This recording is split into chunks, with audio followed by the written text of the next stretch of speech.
Ginkikitahan sikat nga French luxury cruise line nga company dapunan ang sinirangan Visayas kumo destinasyon yan nga 2027-2028 cruise season.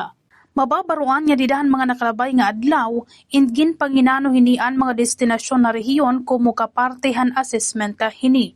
Ginbubugos naman iton assessment team iton mga senior representatives tikang ha company dapunan Intercruises ngan Travel People Limited hapakipagkoordina ha Department of Tourism Eastern Visayas ngan mga concerned nga local government units subay ha pahayag iton DOT Regional Office sa rehiyon.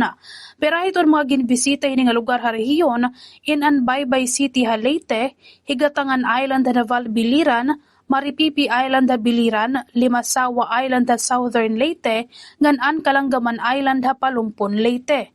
Panuyo naman ito nasabi nga pagbisita nga panginanuon iton ka Andamanhan rehiyon ngan potential hini ha pag-host iton mga high-end international cruise tourism kundi inig paparayaw hini ang mga natural attractions, island destinations ngan local cultural experiences han sinirangan Visayas. Halain niya bahin siyahan nga nakuha han rehiyon an atensyon iton company dapunan didahadun tuig 2018 han bumisita ha Bukilan Island ngan Mahaba Island ha Leyte iton luxury cruise ship hini nga El Austral. Hanasabi nga pagbisita, ingin pakilala ha mga langyawanon nga bisitaan kakaiba nga mga destinasyon ngan lokal nga kultura iton rehiyon nga nagresulta naman iton intereshan mga iniha rehiyon kumo cruise tourism hub.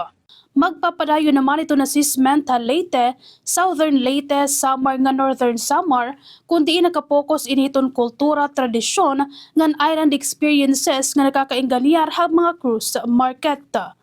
Tikang din Bombo Radio Tacloban, ini Bombo Veronica Ocasla, and this is Bombo Radio Philippines, the #1 and the most trusted source of news and information. Basta Radio, Bombo!